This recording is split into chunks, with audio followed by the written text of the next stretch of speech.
Et si on parlait de sport ? Une émission produite et réalisée par l'association Et si on parlait de sport et animée par Laurent Garnier et Adrien Picou. Bienvenue dans la 131e émission de Et si on parlait de sport.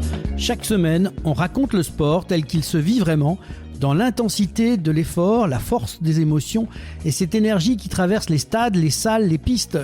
L'émission vous plonge au cœur de l'action, sur les terrains, dans les coulisses et au plus près de celles et ceux qui façonnent l'actualité sportive. Merci à nos partenaires LG Consultants, Samper Connect, Sport Région avec André Lafenêtre et l'agence Bel en Bras de Bruno Hamet. Des soutiens passionnés, constants, qui partagent la même vision. Le sport, c'est une aventure collective, un terrain d'unité et d'élan. Merci aussi à notre Dream Team de l'association Et si on parlait de sport, animatrices, animateurs, chroniqueurs, consultants, toujours prêts à faire vivre le sport autrement, avec le cœur et le sourire.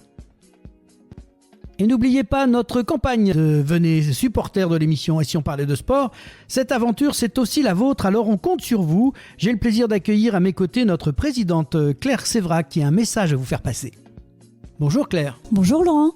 Je vais vous parler du lancement de la campagne de dons Devenez supporters. Donc, comme vous le savez, un club n'avance pas sans ses supporters et notre émission non plus. En nos chroniques, nos interviews et reportages touchent aujourd'hui des milliers d'auditeurs chaque mois, mais pour continuer à exister et aller encore plus loin, nous avons besoin de vous, chers auditeurs. Pourquoi nous soutenir ? Parce que vous aimez notre ton authentique, nos interviews humaines, nos sujets engagés. Vous croyez comme nous que le sport ne se résume pas uniquement à la performance et aux grands titres. Vous avez accès à un média indépendant et de proximité. Vous savez que sans financement, même la plus belle passion ne peut être pérenne et qu'avec votre soutien, on peut continuer à produire du contenu qui rassemble avec des épisodes chaque semaine, donner la parole aux acteurs de terrain partout en France, investir dans du matériel, se déplacer, couvrir les événements, lancer de nouveaux formats pour encore mieux raconter le sport. Alors si vous souhaitez que l'aventure continue et monte en qualité, rejoignez notre club des supporters et soutenez l'émission à hauteur de vos moyens parce qu'ici, pas de minimum, pas de maximum, chacun donne ce qu'il veut, ce qu'il peut. Alors rendez-vous sur Hello Asso ou notre site internet, cliquez sur Devenez supporter et faites un don. Chaque euro nous rapproche de notre mission. Merci. Installez-vous, montez le son. Le coup d'envoi est lancé ensemble. Et si on parlait de sport ?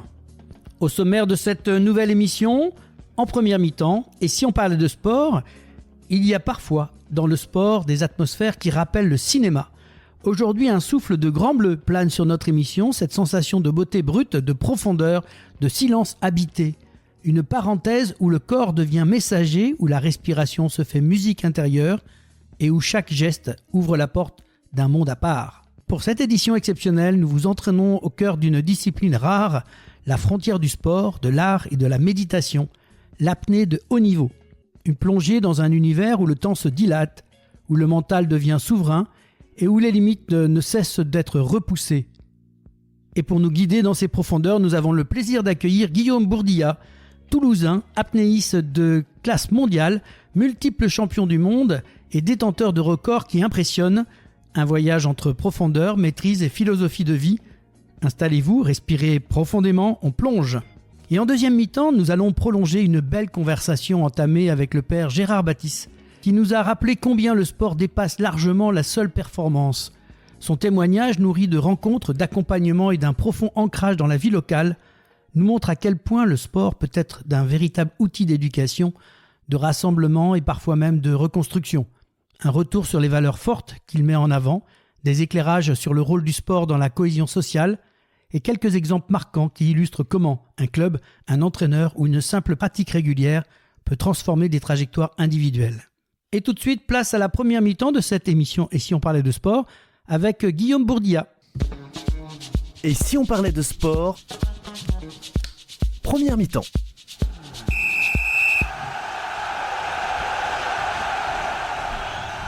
Retour sur le plateau de Et si on parlait de sport, comme un air de Grand Bleu, ce film touchant et emblématique, fidèle à Luc Besson. Aujourd'hui, une émission exceptionnelle puisque nous vous emmenons dans l'univers où le silence devient respiration, où chaque seconde s'étire, où la maîtrise de soi repousse les frontières du possible, l'apnée de haut niveau.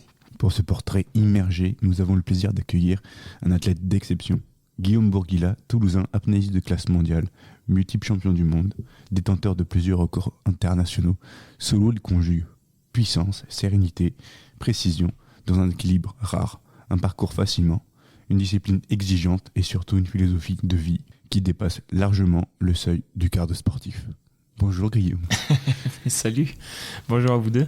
Merci d'être avec nous. Voilà, on l'a fait tout doux, on a démarré pour te remettre dans ton ambiance, ce milieu sous-marin que tu connais bien, où j'imagine que tu n'entends pas beaucoup de bruit. Donc on a voulu te mettre dans cette ambiance-là. Oui. Avant de parler des records et de championnats, quelques mots pour te présenter à nos auditeurs. Qui est Guillaume Bourguila au quotidien ?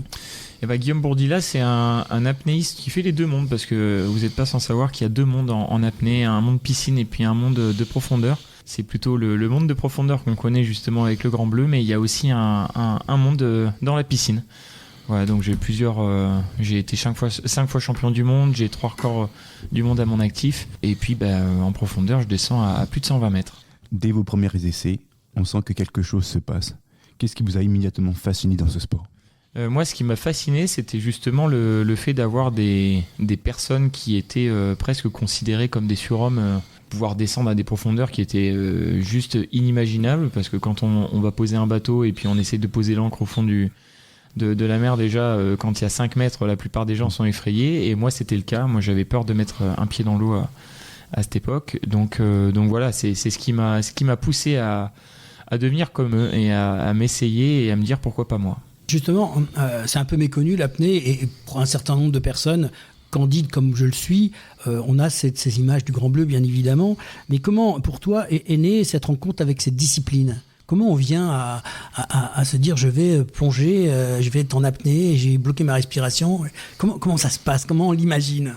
Déjà, moi, il y avait ce Grand Bleu, ce film mythique qui m'a quand même bercé, qui m'a quand même mis une puce à l'oreille. Et puis après, c'est vraiment des rencontres et du pur hasard, parce que j'étais maître nageur en fait l'été. Et c'est ça pour être très exact, et puis en fait on interdisait aux gens littéralement de faire de l'apnée à longueur de journée. Tu vas aller chercher au fond en fait, BNS, c'est ça ? Ouais, c'est presque ça, mais non, on évitait justement pour pas avoir de problème, mais voilà, donc on interdisait aux gens de faire de l'apnée, et puis nous à la fermeture, on a décidé avec mon collègue à ce moment-là de pousser et voir ce qu'on pouvait faire dans un bassin olympique, tout simplement. Et très vite, vous passez du loisir à la performance. Qu'est-ce qui vous a donné envie d'explorer vos limites ?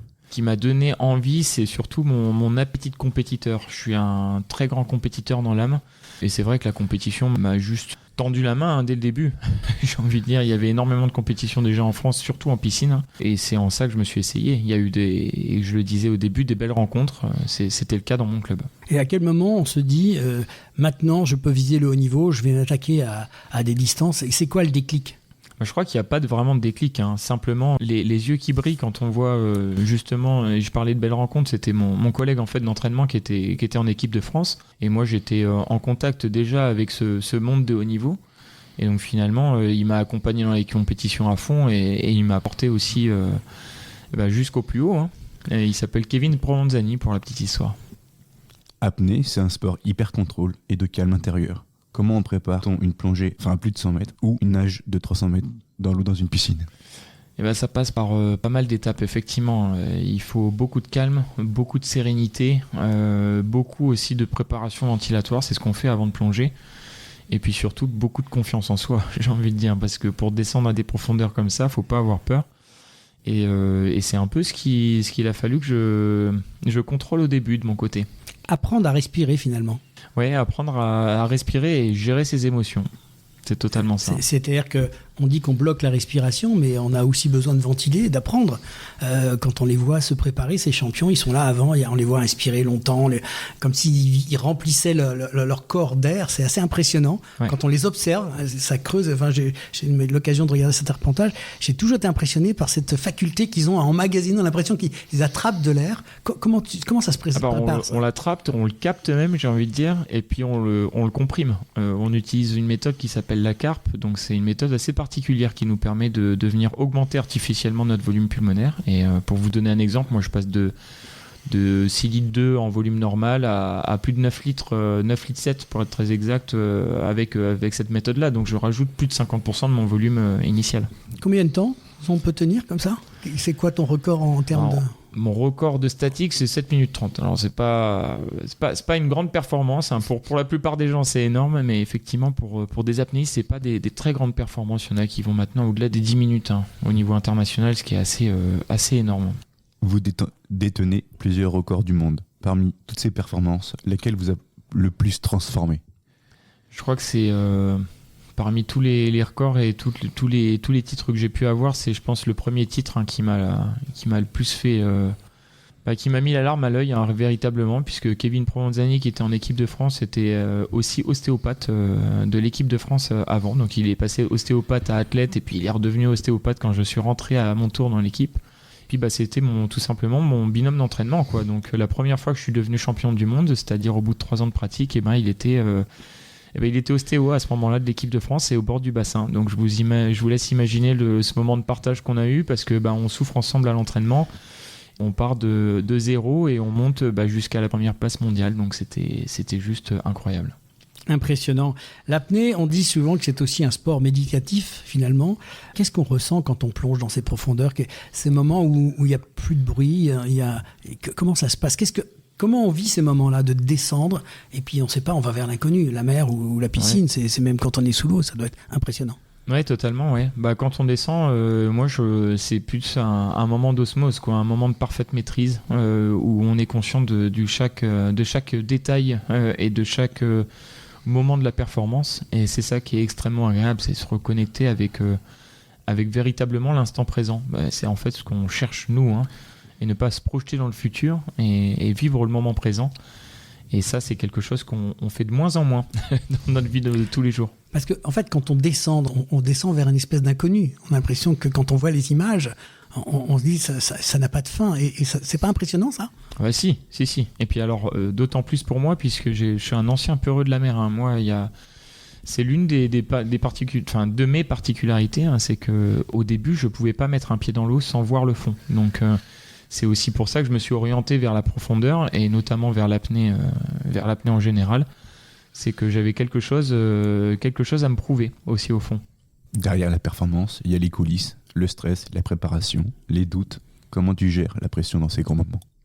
Alors la pression, moi j'aime bien la gérer en rigolant. C'est assez étonnant, surtout pour un apnéiste qui doit rester extrêmement calme.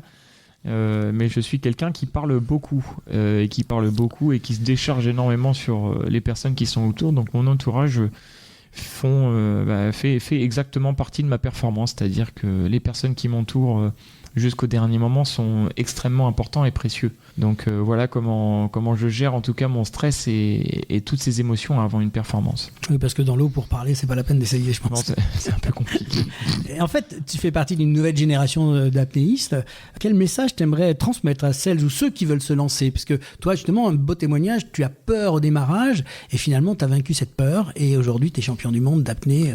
Ouais, oui. En toute honnêteté, la plupart des gens pensent que l'apnée est un sport inaccessible, un truc vraiment élitiste, et je pense que c'est tout l'inverse. C'est un sport qui est ouvert à tout le monde, et tout le monde a tout à y gagner justement à essayer cette pratique-là. Tu dis tout le monde, mais quelle capacité il faut? Comment on se présente? Aucune. Comment on apprend à faire 7 minutes? Ça va respirer juste. À t'es cassé déjà, faire 1 minute, c'est pas mal. Mais non, mais c'est exactement ça. La plupart des gens que j'aborde effectivement et qui font des initiations et qui ont pour la plupart même pas mis la tête sous l'eau un jour et qui ont peur de mettre la tête sous l'eau, se rendent compte qu'en fait, en perdant cette notion de temps et en se reconnectant à eux-mêmes, ils sont capables de tenir plus de 2 minutes facilement, quoi. Et des personnes qui ne soupçonnaient à la base pas du tout de pouvoir tenir aussi longtemps. Tu dis donc c'est psychologique aussi, finalement. C'est plus que psychologique, c'est tout est dans la tête, effectivement. L'apnée a fait son entrée dans les Worlds en 2025. Quel regard portez-vous sur cette reconnaissance internationale? Juste avant, qu'est-ce que c'est que ces World Games? Tu peux nous donner 2 mots avant que tu nous expliques la suite. Alors les World Games, en fait, c'est un petit peu c'est des petits JO, tout simplement. C'est des games qui sont organisés par le CIO, donc le Comité international olympique, qui qui se tient tous les 4 ans, au même titre que des JO. Les sports qui ne font pas partie des JO, qui peuvent y participer, c'est ça? Qui pourraient peut-être dans un futur proche, mais en tout cas qui ne le sont pas. Donc en fait, c'est des disciplines qui sont un petit peu plus inconnues, mais des disciplines qui sont parfois qui ont été aux JO et qui finalement sont revenues sur les World Games. Voilà, il y a pas mal de disciplines comme ça qui sont pas très connues et effectivement se regroupent toutes à un moment donné pour créer ces World Games. Donc c'est vrai que vous avez une reconnaissance finalement internationale puisqu'on vous a proposé d'être l'apnée là-bas. Un petit mot sur ta participation ou... Ouais, totalement. Bon, c'était la première fois qu'on participait aux World Games et les places étaient extrêmement chères. Il y avait que 10 places mondiales, donc c'est-à-dire que en temps normal, les nations sélectionnent une équipe nationale et puis déplacent l'équipe nationale sur le championnat. Là, ça n'a absolument rien à voir. C'est des qualifications à faire, mais c'est des minima pour pouvoir rentrer dans cette compétition-là.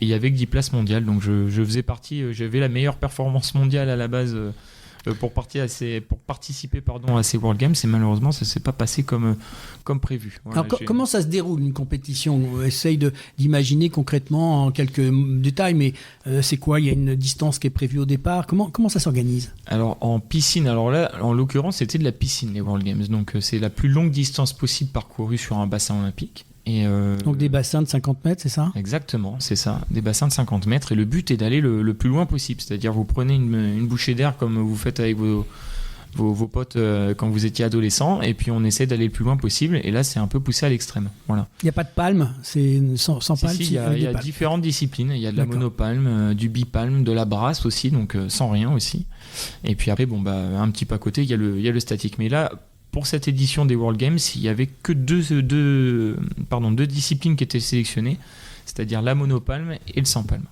Et alors ça se passe comment? Il y a une plongée, vous partez statique et vous plongez, ou il y a une plongée quand même au départ? Non, on est départ dans l'eau, donc c'est pas de la natation là, parce qu'on a des équipements quand même qui sont assez volumineux, il nous faut quand même du plomb pour rester sous l'eau, etc.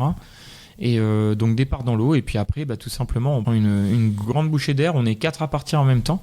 Et puis c'est à celui qui ira le plus loin, tout simplement. Donc vous nagez quand même? On est obligé de nager. Voilà. Ouais. Le but est de parcourir la plus longue distance. Donc, d'accord. Non, il fait pas qu'avec les jambes, non. Non, mais donc le temps en fait importe pas du tout. Par contre, la distance est mesurée et puis c'est ça qui est important en fait. Très bien, en tout cas, pour ceux qui veulent se lancer, c'est l'occasion de venir découvrir ça. Quels sont tes prochains défis? Parce qu'on a passé les World Games, on passe à autre chose. C'est un prochain titre que tu imagines ou un... J'aimerais bien la profondeur. La profondeur cette année, ça va être assez important. Je me relance encore une dernière fois là, dans une saison piscine, donc ça se terminera en mai prochain, où on aura les championnats du monde. Et puis après, il y aura la saison profondeur. Et puis là, le but sera d'essayer d'aller chercher un record du monde que j'ai loupé il y a 3 ans à très très peu de choses, mais que j'aimerais beaucoup aller chercher cette année. C'est quoi la barre du record du monde aujourd'hui? La barre du record du monde, elle est à 126 mètres aujourd'hui. Donc, détenue par un Français ou Détenue par un Français, ouais. Arnaud Gérald, il s'appelle. D'accord, faut le garder alors. Juste avant de conclure, tu peux nous raconter ce qui s'est passé il y a quelques semaines en Corée du Sud?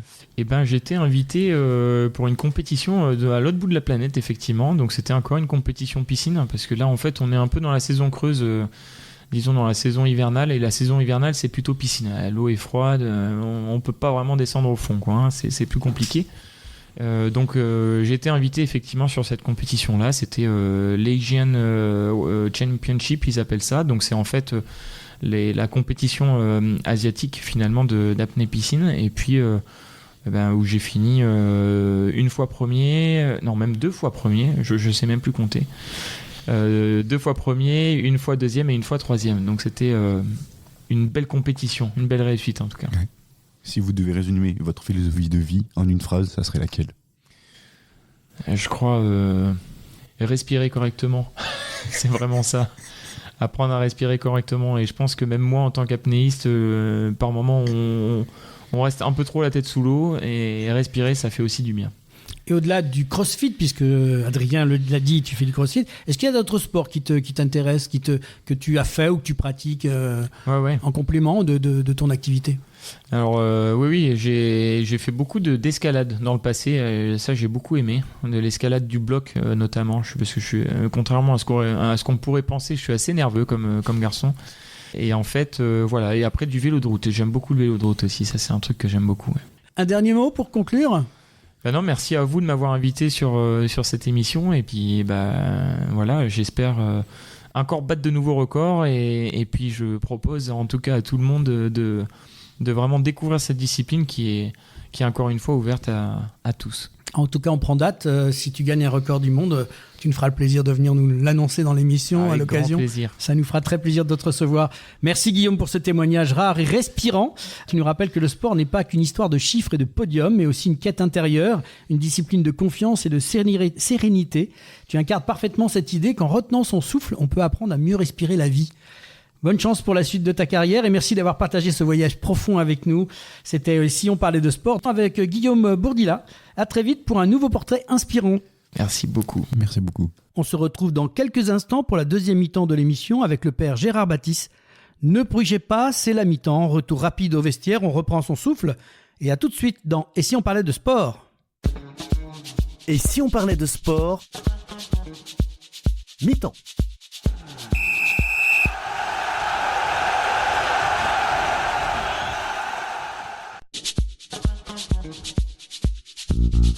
Devenez supporter de l'émission Et si on parlait de sport ?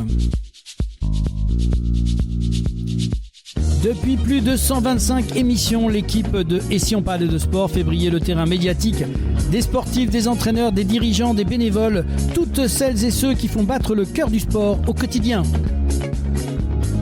Nos chroniques, nos interviews, nos reportages touchent chaque mois des milliers d'auditrices et d'auditeurs. Mais pour continuer, pour exister, pour aller encore plus loin, on a besoin de vous. Pourquoi nous soutenir ? Parce que vous aimez notre ton vrai, nos sujets humains, nos valeurs fortes. Parce que vous croyez que le sport, ce n'est pas que la performance, mais l'esprit d'équipe, la passion, la proximité. Et parce qu'un média indépendant, ça se défend. Alors avec votre soutien, on peut continuer à produire chaque semaine, à donner la parole aux acteurs du terrain et lancer de nouveaux formats encore plus forts. Alors rejoignez le club des supporters de l'émission. Ici, pas de minimum, pas de maximum. Chacun donne ce qu'il veut, ce qu'il peut. Un simple clic sur etsionparlaitdesport.fr ou sur Hello Asso. Et bienvenue dans l'équipe. Allez, on compte sur vous. Devenez supporter de l'émission Et si on parlait de sport et faites partie de l'équipe qui fait vivre la passion du sport partout en France.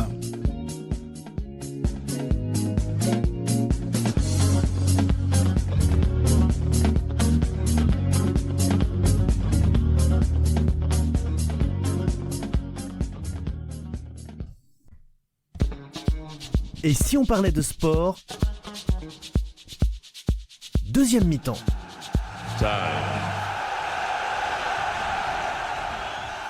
Retour sur le plateau de cette deuxième mi-temps de Et si on parlait de sport. Aujourd'hui, nous avons l'honneur de recevoir une figure incontournable de l'agglomération toulousaine, un homme de foi, mais aussi de mêlée, le père Gérard Baptiste.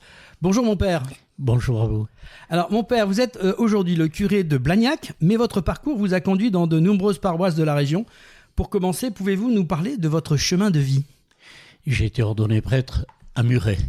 J'y étais 2 ans avant d'être ordonné, ce qu'on appelait à l'époque le stage. C'est-à-dire on quittait le séminaire et on commençait à apprendre tout ce qu'il faut savoir dans le ministère presbytéral. J'ai donc été curé de Muret de 76 à 86, quelque chose comme ça. Puis j'ai été nommé à Plaisance-du-Touche, à La Salvetat à Saint-Gilles et bien sûr à toutes les communes autour de cette ville. Et partout je me suis bien régalé. Puis j'ai été nommé à Balma, où je suis resté très longtemps, je suis resté 20 ans. C'est un peu particulier et ça s'explique, c'est parce que ma mère avait la maladie d'Alzheimer et mon frère une insuffisance cardiaque. dont je les avais à la maison et je les ai soignés tous les deux jusqu'à la mort. Et donc il me fallait rester sur place. Et puis j'ai été nommé ici à Blagnac, où je suis, c'est vrai, très heureux parce que le centre-ville là est un centre très agréable, avec des commerces, avec des gens sympathiques, des retraités. Pour vous dire combien il est sympathique, le matin quand je vais ouvrir mon église Saint-Pierre, il y a toute une bande là qui commente l'actualité et ils me disent « Un café, padre ?» Et si les soirs il fait un peu chaud, c'est l'été, en revenant de la fermée, ils me disent « Une lèvre ?» Et vous voyez, c'est une anecdote, mais elle est très significative. L'année dernière, Madame Borne m'a donné les palmes académiques pour la prison, parce que j'avais beaucoup travaillé. Eh bien, ils ont voulu me payer le cocktail, parce qu'ils savaient que quand on est dans l'église, on n'est pas très riche. Vous avez aussi une passion pour le rugby à 13. Vous l'avez depuis 1968. Comment est-elle née ? Oh, tout à fait, de façon non pas hasardeuse, puisque le hasard n'existe pas, mais c'était le doigt de Dieu, la providence. J'étais au petit séminaire au Christ-Roi, là où il y a la maison actuelle des diocésaines, et j'avais un prof de français extraordinaire, qui m'a même donné le goût des lettres, et il était secrétaire général du Toulouse 13. Et j'y étais à l'époque avec Charles Alduendo, qu'on appelle Carlos, bien connu du rugby à 13, et comme on était 2 ou 3 à tripoter un peu le ballon à 15 dans le quartier, il nous a amenés au Théo. Et de fait, c'était en 68, et je n'en suis jamais reparti. On est en 2025 et j'y suis encore. Justement, on vous surnomme l'archevêque de l'Ovalie. Est-ce que ça vous fait sourire ou est-ce que ça vous énerve ? Oh, ça me fait plaisir, parce que l'abbé Pistre, c'était le pape du rugby. Et donc, être l'archevêque, je méritais pas mieux, il méritait plus que moi. Rappelez-vous, il commentait à l'époque le tournoi des Saintes-Nations avec Roger Coudert. Et c'est le fameux prêtre, vous savez, qui avait un chapeau là, à l'ancienne et la soutane. Et un jour, on lui a posé la question, dites, monsieur l'abbé, comment vous arrivez à allier la violence du rugby et la tendresse de l'évangile ? Il leur avait dit, vous savez, mon fils, il y a plus de plaisir à donner qu'à recevoir. C'est une belle image. Un ministère très large qui dépasse largement les frontières paroissiales. Vous avez été aumônier en prison, en centre handicapé, dans la gendarmerie nationale, dans l'armée de terre, mais aussi auprès du GIGN. Vous êtes également chapelain en Super League anglaise. Comment avez-vous concilié tous ces engagements ? Je crois que j'aurais pas pu vivre mon ministère enfermé dans une sacristie. Vous voyez, ça m'aurait pas vraiment ressemblé. J'avais besoin de vivre en plein air. Et quand on m'a fait ces propositions que je n'ai jamais choisies, eh bien, bien sûr, j'y ai adhéré de suite. Et en prison, à la maison d'arrêt Saint-Michel, au centre-ville de Toulouse, j'allais un peu à la centrale de temps en temps, mais c'était surtout à la maison d'arrêt où je me trouvais. J'y ai même connu les 2 derniers condamnés à mort, Keller et Horneck, des gitans qui, alcoolisés, à la sortie de Toulouse, avaient trucidé 2 Anglais qui faisaient du stop, une jeune femme et un type. Ils avaient bien sûr violé la fille et, à coups de serpette déchiquetés tous les 2, ils étaient condamnés à mort. Et c'est Giscard d'Estaing qui les a graciés. Mais c'est une période qui m'a beaucoup appris, parce qu'il y a de belles personnes en prison. Et un peu, vous savez, comme la définition du pardon, qu'est-ce que c'est pardonner ? C'est pas oublier. Oublier, on peut pas. C'est psychologique. Mais par contre, on peut pardonner. On peut dire à celui qui vous a fait beaucoup de mal, je crois que tu es meilleur que le mal que tu m'as fait. Et je veux pas t'enfermer dans la mauvaise image que tu m'as donnée de toi. Et alors le passage au GIGN, c'est intriguant ça. Alors si vous voulez, dans l'ordre chronologique des choses, je suis arrivé à Plaisance-du-Touche. Et à Plaisance-du-Touche, on m'a demandé d'être aumônier de trisomiques et d'handicapés mentaux à La Hage, à côté de Riom. Ce que j'ai fait. Et toutes les semaines, j'allais célébrer la messe et puis je restais avec eux pour le repas. Et j'ai beaucoup aimé la trisomie parce que ce sont des gens qui sont de plein pied avec le bon Dieu, vous voyez. Ils sont pleins d'émotions, pleins d'amour, pleins de gentillesse.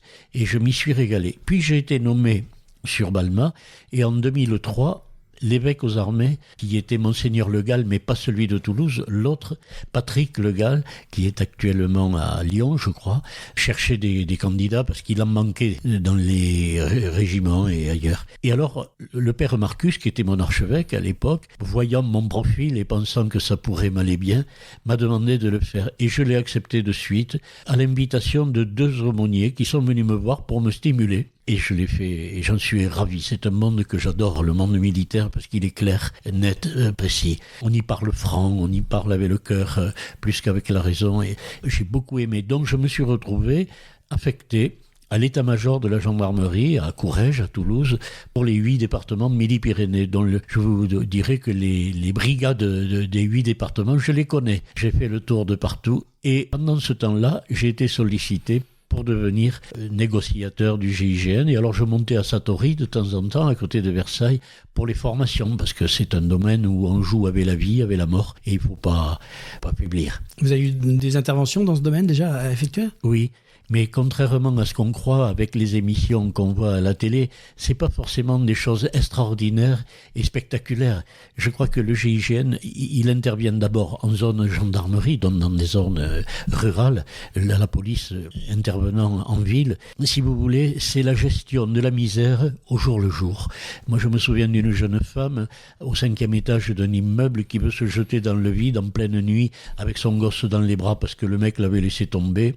Et quand vous arrivez, là, il pleut, il fait mauvais, il fait froid. Vous vous tournez vers le bon Dieu et vous lui dites « Donne-moi les bons mots, Seigneur, parce que je ne veux pas me tromper. » Et puis quand vous redescendez avec elle et que vous avez gagné, c'est du bonheur. Je me souviens de ce paysan, le fusil entre les cuisses, harcelé par les huissiers. Vous voyez, c'est ça, le GIGN. C'est pas que des choses très spectaculaires. C'est la gestion de la misère au jour le jour. Alors vous avez aussi GIGN, mais vous avez aussi un parcours parmi les parachutistes. Quelques mots sur ce passage qui est quand même assez particulier. Sur la place de Toulouse, il n'y avait plus d'aumôniers de l'armée de terre et notamment des parachutistes. Et l'évêque aux armées m'a demandé, Père, est-ce que vous accepteriez de quitter la gendarmerie pour passer dans l'armée de terre?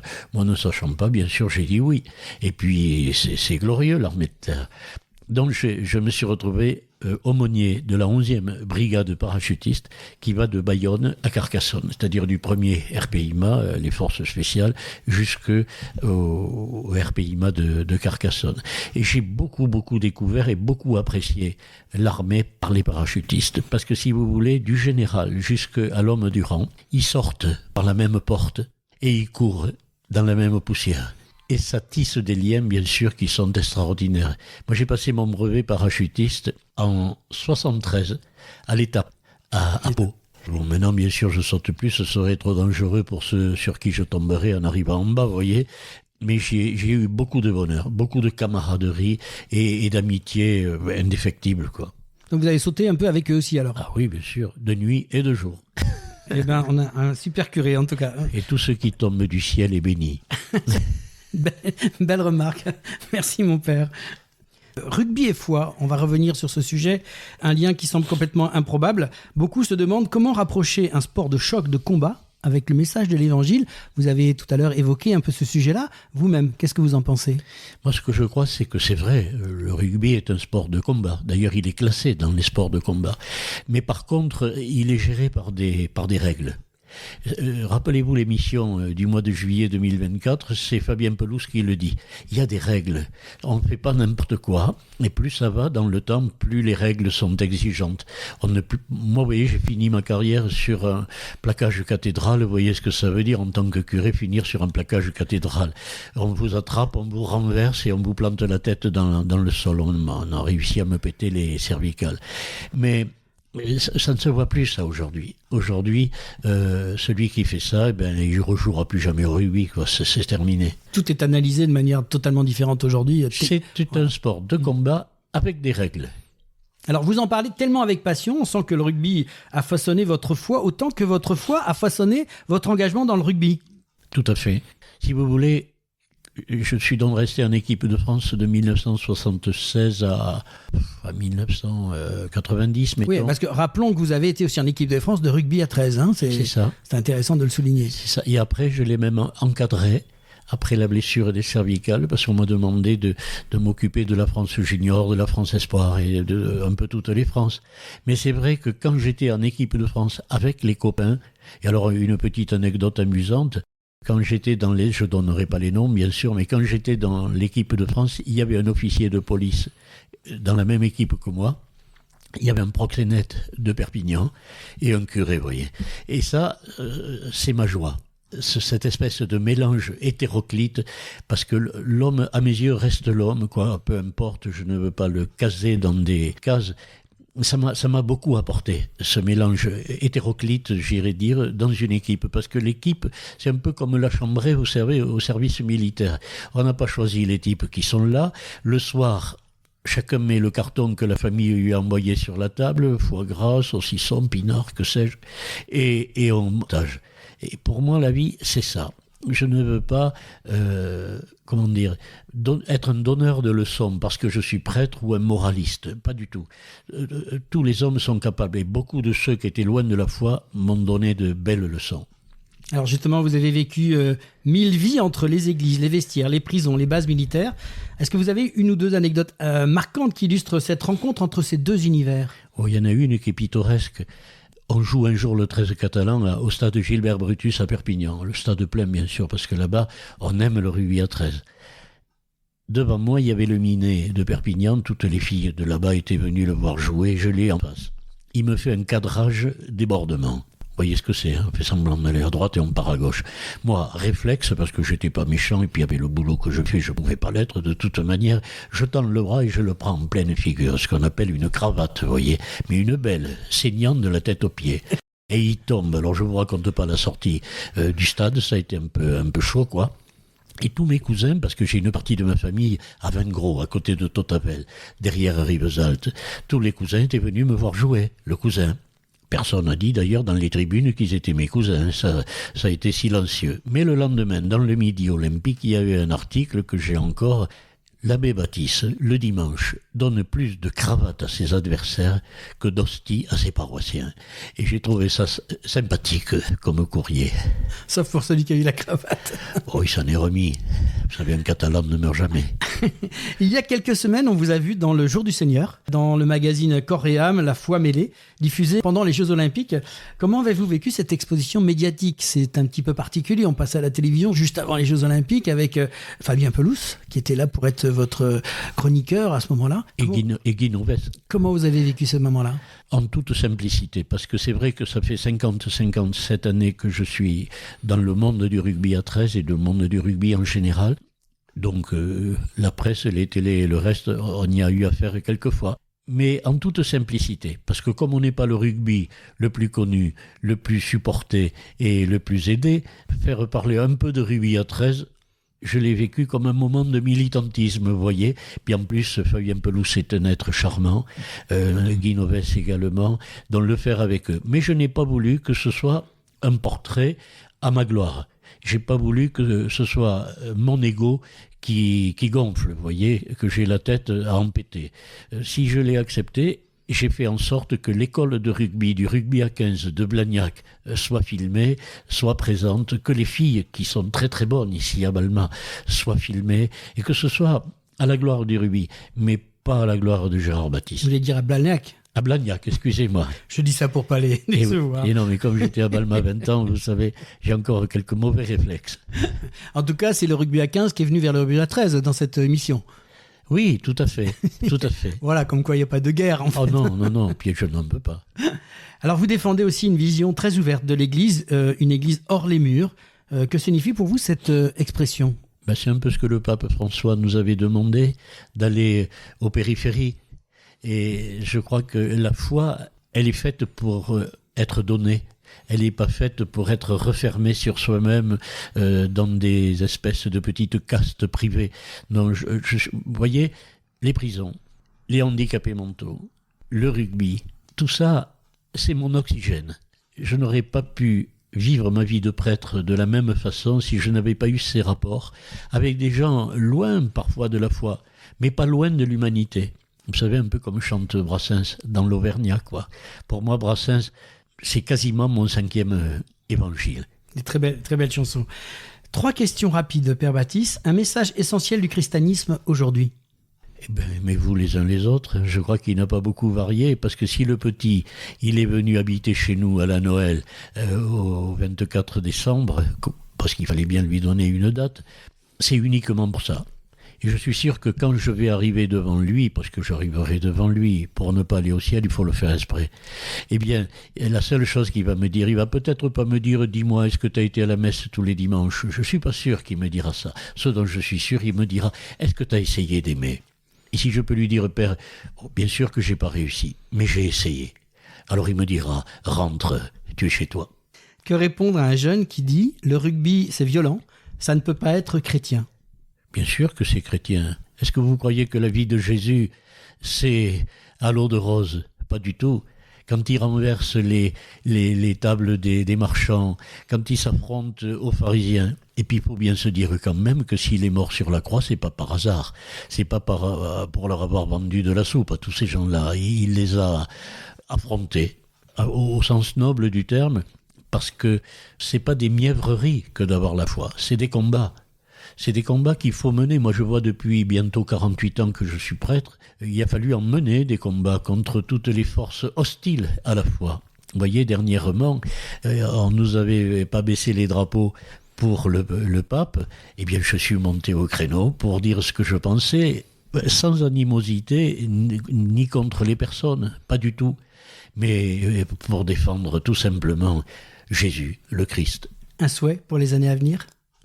Qu'on laisse un peu de côté les ordinateurs, peut-être, qu'on se penche davantage vers l'homme et qu'on mette l'homme au centre de nos préoccupations. Hier, j'écoutais à la radio une petite mémé est morte dans la rue parce qu'elle n'arrivait plus à payer son loyer et qu'on l'a mis à la porte de sa maison. Et voyez, j'aimerais que notre humanité ait un peu plus de tendresse dans le cœur et un peu moins de réponse à tout. Moi, je me méfie de ceux qui ont réponse à tout. Remarquez, ici dans la région, il n'y en a pas trop. Ils habitent à Paris et ils font de la politique. Un beau message avant Noël qui arrive dans quelques semaines. Qu'est-ce que message que vous pourriez envoyer comme ça ? Oh, tout simple. Le secret du bonheur, c'est de faire celui des autres. C'est ni le pognon, ni le pouvoir, ni le paraître, ce que moi j'appelle le cancer des 3 P. C'est pas ça qui nous rendra heureux. Ce qui nous rendra heureux, c'est de partir avec la conscience en paix. Parce que si c'était à refaire, on referait pareil, on referait la même chose. C'est toujours, c'est d'aimer. C'est d'aimer, c'est-à-dire de s'oublier et de donner sa vie pour les autres. Le secret du bonheur, c'est de faire celui des autres. Merci mon père pour votre sincérité, votre engagement et ce témoignage extraordinaire. Vous incarnez un pont unique entre la foi et le sport, entre les valeurs humaines et le dépassement de soi. C'était Et si on parlait de sport, la deuxième mi-temps avec le père Baptiste, aumônier, éducateur, homme de terrain. On se retrouve très vite la semaine prochaine pour une nouvelle émission. C'est la fin du match et de cette 131e émission de Et si on parlait de sport. Et si vous me le permettez, au rugby à 13, on m'a demandé d'être le chaplain de l'équipe. Et dans le championnat britannique, il faut que tous les clubs professionnels aient un chaplain. C'est celui qui s'occupe de la tête, pas que des jambes, vous voyez. Et c'est un rôle qui me plaît infiniment, le chaplain. Parce qu'avant de rentrer sur le pré, à Ernest Vallon, et en sortant du pré, on me demande de les faire prier. Et je trouve ça merveilleux. J'aurais jamais cru que dans le rugby à 13, je serais amené à faire prier l'équipe. Eh bien écoutez, nous on va vous demander de prier pour cette émission en tout cas de Et si on parlait de sport. On est très content de vous avoir reçu dans cette émission, très touché de votre témoignage. On vous dit à très bientôt et puis on espère vous retrouver à l'antenne. Et merci à vous, ne changez pas. Merci. Restez jeunes. C'était Et si on parlait de sport, la deuxième mi-temps avec le père Gérard Baptiste, aumônier, éducateur, homme de terrain. On se retrouve très vite la semaine prochaine pour une nouvelle émission. C'est la fin du match et de cette 131e émission de Et si on parlait de sport. Et si on parlait de sport ? Fin du match. C'est la fin du match et de cette 131e émission de Et si on parlait de sport. Un grand merci à nos invités du jour, Guillaume Bourdillat et le père Gérard Baptiste. Merci pour vos voix, vos parcours, vos témoignages et vos passions. Merci à vous, auditrices et auditeurs fidèles. Continuez à liker, commenter, partager. Surtout, abonnez-vous à notre chaîne YouTube. C'est vous, notre moteur. On compte sur vous pour passer l'audience au plus haut. Merci à nos partenaires, LG Consultants, Imperconnect, le magazine Sport Région avec André Lafenêtre, l'agence Bellombra avec Bruno Hamet.